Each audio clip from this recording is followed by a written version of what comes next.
Now on to pressing issue. According to a report, it is incursion from another country into Nigeria vis-a-vis the AMBAZONIA soldiers or AMBAZONIA separatists, so to speak, from Cameroon. We'll talk about Taraba. At first, it used to be, towards the Roran area, but right now they are going towards Taraba. And the governor, Ishako Dairo, says he has little or nothing to do in that regard. That the governors don't control the military, they don't know what to do, they don't know where to start from. They are just waiting for Nigerian government to do something about it. This incursion into Nigeria by AMBAZONIA. I want to start from you, Academy, please. You just hold on for a while. What do you feel about this? Now, we've seen, this is not the first time Nigeria has been exposed to Cameroonian attack, whether they are called rebel or insurgents. The Nigerian experience, if you remember during Shagari, Cameroon was almost coming to Nigeria an attack. And I remember that time I was traveling to Calabar and I saw a whole lot of military towards Calabar.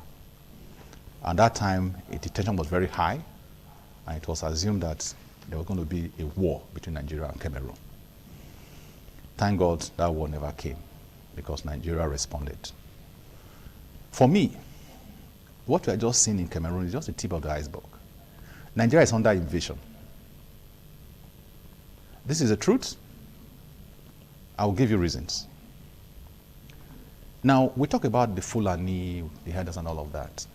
Fulani exists from the point of Niger. They have Fulani in Cameroon, Fulani in Senegal, Fulani in Cote d'Ivoire, Fulani in one of those countries. Now, you don't know which of them we're talking about now. Now, the issue is this, is that Nigeria, I expect that now we know, at least relatively conscious, there's a lot of envy against Nigeria across the entire continent. Nigeria seemed to be the focal point for several countries. Look at the attack of Nigerians in South Africa, for God's sake. Look at the story that happened in Ghana, where Nigerians were being dealt with. Their shops were closed down. And this is not, it's not something strange. It happened in Kenya. Nigerians are like the endangered species. Unquote now. Because what is our offense? That we care for your country, we take you like a brother. Is that an offense? For these countries not to see us and respect our feelings? Now, I understand that our people, some of them also are misbehaving in those countries. But it does not suggest that our country should not be attacked, be invaded. So what is happening in Cameroon, for me, it's not a new story. What I only expect Nigerians to do before now was to be proactive. I'll come back to you on that. To be proactive, we want to go for a break and return. We'll continue with this discussion. Don't go away. TMI, every opinion counts.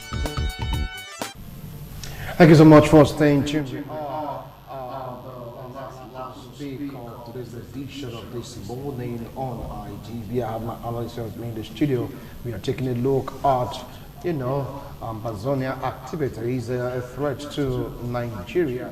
It was started by insurgents being chased away from Cameroon, going through Taraba borders and the rest of them. Dr. Shak was like saying there's nothing we can do about it. They've been complaining about it, but it's like no one is responding, no one is like reacting. Barrister, on one hand, we have Boko Haram. On the other hand, we have kidnappers, bandits, farmers' headers clash, and now, AMBAZONIA threat. How do you think we can handle this? You see, Boko Haram has been on now for 11 years. Abacha said something. He said there's insurgents for more than 24 hours. The government has a hand in it. I'm not saying Abacha's comment. That's Abacha's comment. I'm not saying that's the position, but that's what Abacha said. Like my brother said, I was in University of Calabar 1993 when Abacha was in government. I know the issue with Nigeria versus Cameroon with regards to Bakassi. how Calabar became a military base.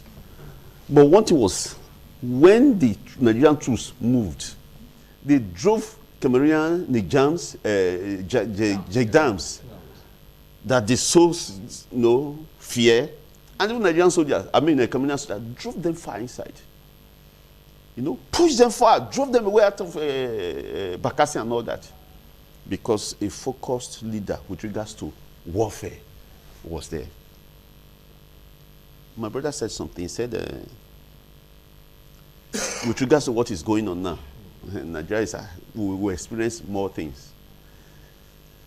I will not be surprised, or rather, let me put it this way. I see it differently from saying that the AMBAZONIans attacked Nigeria. I see it something more than, there's more of politics in it. More of politics than just saying it. The leader of the separatist group, Ayaba, said something. He said they did it. That's Cameroonian government that did that. And the model operandi of that attack is not different from the gendarmes attack, the way they attack. At least I was in University of Calabar then. I know how they were attacking people in Bakassi. Another angle to it is that since there's a separatist group also in Nigeria, for the separatist group in Cameroon to be completely dismantled so that it does not influence the one in Nigeria, our people here can also do something. It has happened in Uganda, where people attack their own people just to prove a point. You understand? So there's more of politics to it. And I want to believe that, or I want to move in consonance in line with that man that said they did not attack Nigeria. It's all politics. Okay, well, Ishaku Dairu's complained that these have been going on for weeks now, that they're under control of the army. There's little he can do. Samuel. Well, I don't believe that's the situation right now. Because I watched the interview of the governor. Yeah. That was yesterday with China's television, which he comprehensively said that the army has moved in and have taken over the border session. And that with that, they believe more should be done. What do we mean with more should be done? I think it's a very large span of border, but it can be controlled. If America can control the Mexico border, one of the longest border, control the same border with Canada. Because if you look at this issue when the governor spoke, it started in 2019. So 2 years ago or so, he said the issue came up first. He wrote to the headquarters, the military headquarters, he complained and expected the reactions. But there was no reaction. There was no reaction. And he said it happens of recently again, started again of recently, which he also wrote again to the military, and there was no action. Not until there's death record right now. A royal father has been killed now, people have been killed now. That is when the government start reacting. I think Nigeria will have this problem of waiting for the crisis to come upon us before we start trying to solve the crisis. As long as there has been complaint coming up that these people have been crossing over the border, even though they have not been killing, they will maybe just robbing, taking goods back again to the flyboat as she explained. I expected the Nigerian military, the Nigerian Navy, should start taking controls over those borders already long ago to avoid even such. And secondly, with the intelligence report that the army have, that the Cameroonian government has already fighting the AMBAZONIA soldiers and pushed them as far as to the Nigerian border. Any intelligent country, any smart government, the moment such is happening, supposed to have enforced those borderline where the Cameroonians have pushed the rebel, so that they should not come and pull their base in our country. Because they can fix their base now in Nigeria and go from here to go and fight the Cameroonian government. Okay. When they don't have and they could not go to the Cameroon, who are they going to fight next? It will be the Nigerians. Okay. So I believe we should be very careful about them. All right. And according to what Barrister said, the rebel leader, Ayaba said he denied it. He said he never did it. That the Cameroonian government did it to set them up. To set them up So against Nigerian military. It's also for Nigeria to who do a proper investigation, who really did the attack. Okay. All right, thank you, Not a thank you. wrong enemy. Thank you so much, Sam, because our time is up. Kadri, you're going to have the last comment on this discussion because our time is up.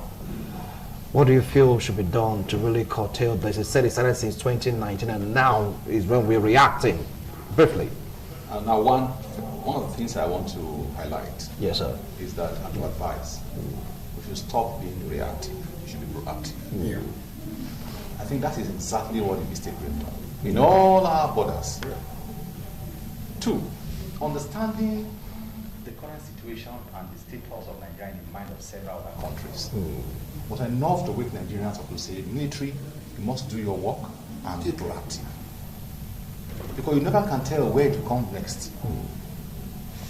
If Ghana could drive people from Ghana, close their shops, with all kind of reasons, they had a lot of businesses in those countries. They closed them down. If South Africa could decide that they attack Nigerian business people, collapse their offices, deal with them seriously, the time has come that Nigerian government will now sit up. Because if you say it's not me today, it will be you tomorrow. And Professor Salesa was very clear when he said something in the First World War. And he said today, Ethiopia is under siege. Today it's me, tomorrow can be anybody. The League of Nations rise now. But we never can tell who next will be the victim. Today, in Nigeria, Nigerians should now know our population is an attraction. Our prosperity is an attraction. People are watching you who are envious. I'm using this word very, very consciously because there's nothing that will explain to me why these countries will be attacking Nigerians left, right, and center. And then we'll come back to home. We are not conscious of this fact. We live as if people around us are people who can just go to bed and sleep. No. Our borders and our military men should be put on their alert 24/7 because anything can happen. Now, the assumption now by the AMBAZONIA leader that is not there. Who do you now believe? Who do you now believe? Because for me, these are stories I hear. Who do you now believe? And so the last take too is that Nigerians and leadership should be careful with social media so that they don't ruin our country before we get to where we are going to. Thank you God bless so Nigeria. much. Thank you so much, gentlemen. I appreciate a wonderful analysis. I know you have so much to say, but for the time factor, I have to call it a wrap right now. Thank you, every one of you. First discussion, second discussion. I know in due course we're going to dive in more into this discussion thread by AMBAZONIA soldiers. They are saying they're not the one that did it. It's the Cameroon government that did it. And Cameroon government is saying, look, we're not the one that did it. It's because we pushed you away from Cameroon. That's why you're disturbing Nigeria. So who do you think Nigeria should now blame? Anyway, the borders should be protected. All comments on this particular platform in this edition of TMI is entirely the views and opinion of my analyst. It has nothing to do with ITV. They did their best possible to make sure they follow the regulations governing the airwaves. From all of us in the studio, we're saying have a wonderful Sunday. Bye for now.